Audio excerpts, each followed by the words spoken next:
Niliuliza viongozi wa hapa jana ama ni juzi ya kwamba tupate nafasi hii fupi tukuje tugawane baraka ya Christmas pamoja na nyinyi. Asanteni sana kwa kuja.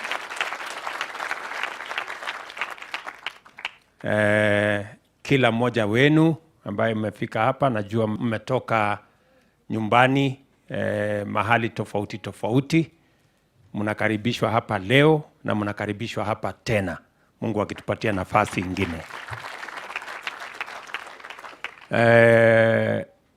Kama vile mnavyojua, kama ni desturi yetu, kama familia, tumepata nafasi kwa miaka nyingi sasa kugawana Krismasi na baraka ya mwaka pamoja na children's homes zetu na watu wengine wengi.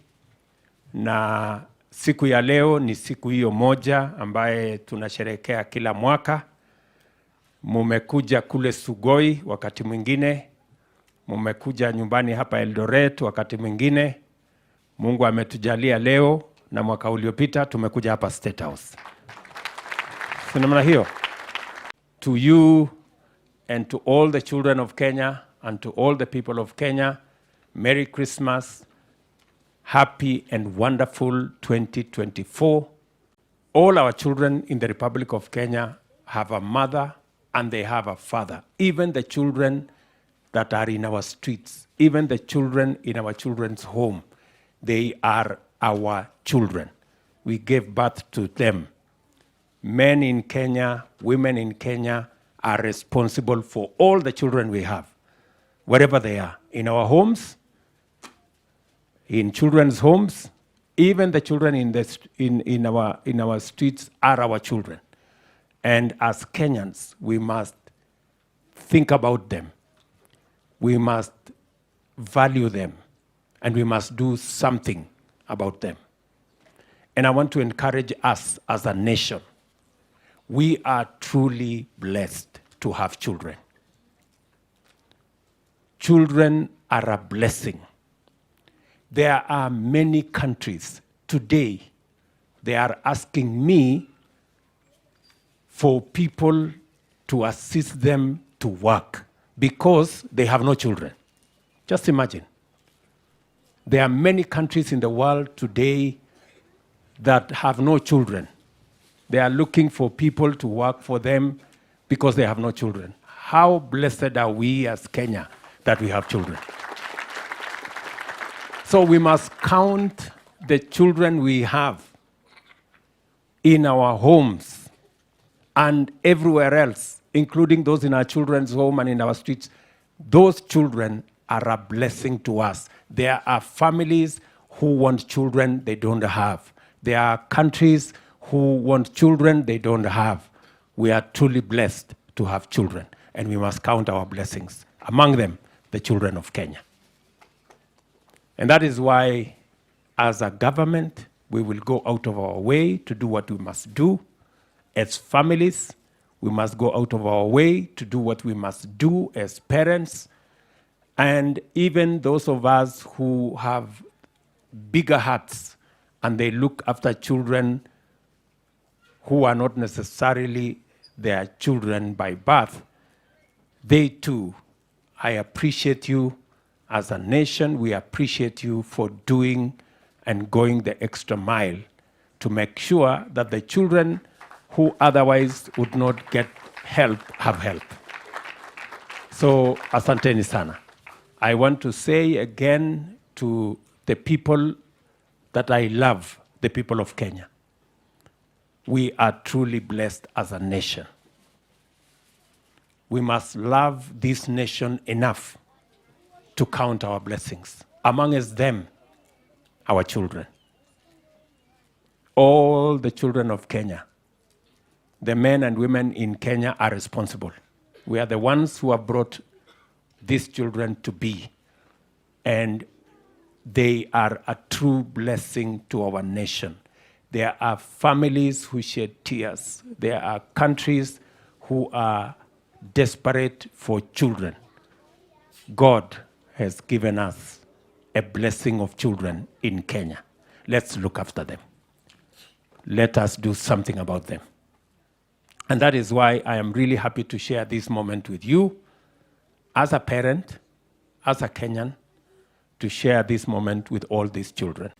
Let us love our country. There are too many negative voices out there. If there is a small issue somewhere, it's blown out of proportion. There's another issue somewhere, people talk negatively about our country. It's completely unnecessary. This is our motherland. This is our country. It is the only country that we have. It's the only home given to us by God. Other people appreciate Kenya. In fact, a US-based travel agency called Lonely Planet has said 3 things about Kenya. Number 1, that Kenya is the best holiday destination in Africa and the 10th globally. This country, the most beautiful holiday destination in Africa, 10th globally, by a very famous United States-based travel agency called Lonely Planet. Number 2, World Bank has said Kenya is the 3rd country with the highest diaspora remittance in the world. The same World Bank has said Kenya's economy is the 29th fastest growing economy in the world. This is our country. We must love this country enough to count our blessings. But many people see nothing good about their country. They say negative things about Kenya. If there is a small issue somewhere, it's blown out of proportion. And sometimes I ask myself, if you cannot see anything positive about your country, what kind of a human being are you?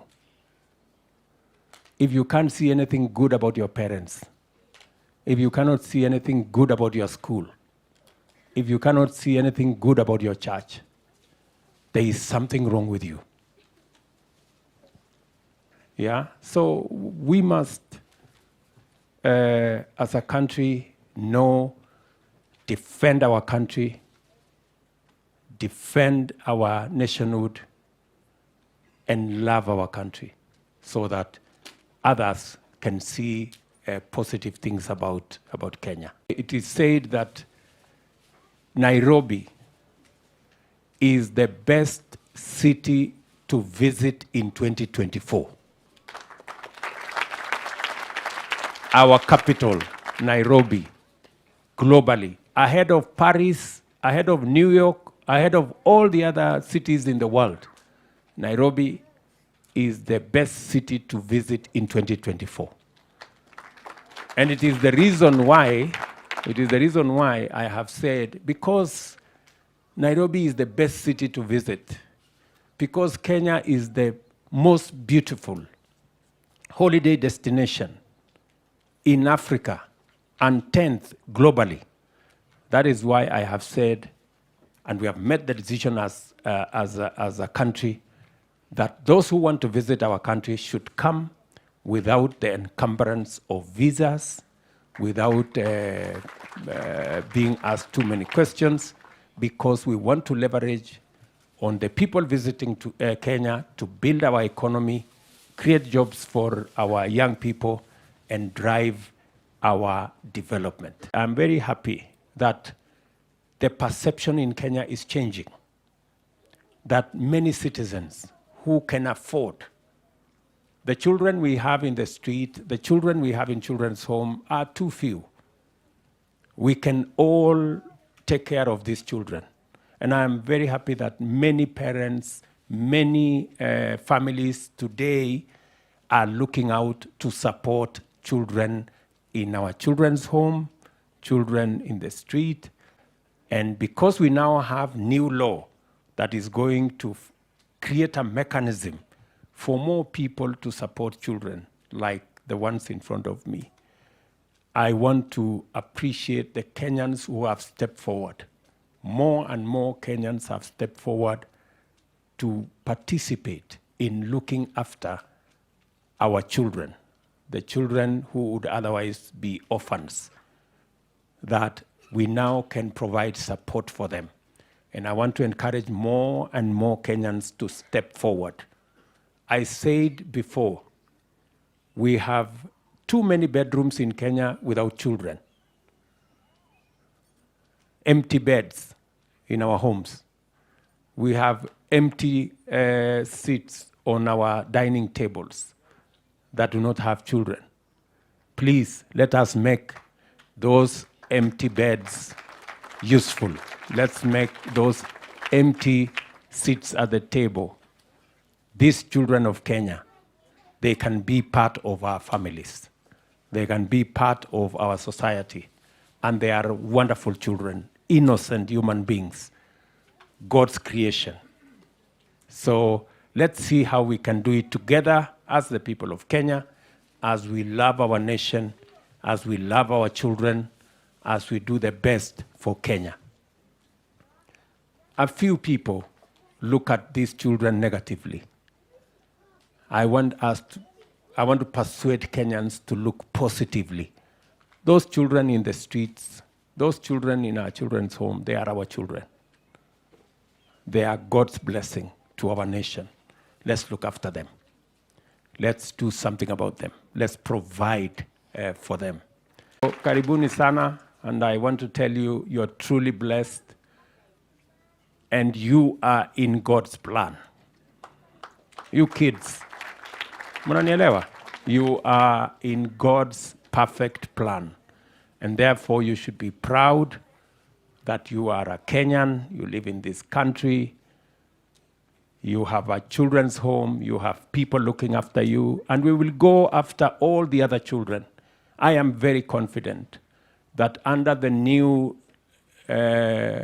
laws, we will continuously look after our children so that there are no children out there in the streets, there are no children who are suffering, that all our children are looked after. And look at these innocent guys, you know, very innocent people, you know, they are doing their thing. They don't even know that there is a president around. They are not bothered. They are not even bothered, you know. This is really something, you know. And this is the innocence of these kids. You know, anybody who takes it out on them would really be committing an injustice to these little children. So, and Jesus taught us, he said, let the young children come to me. You know, so it should be the case for every parent. Let the small children come to us as parents, as Kenyans, as people who God has blessed us, so that we can look after them and we can build a stronger nation, a stronger society, build stronger families, and build a stronger country.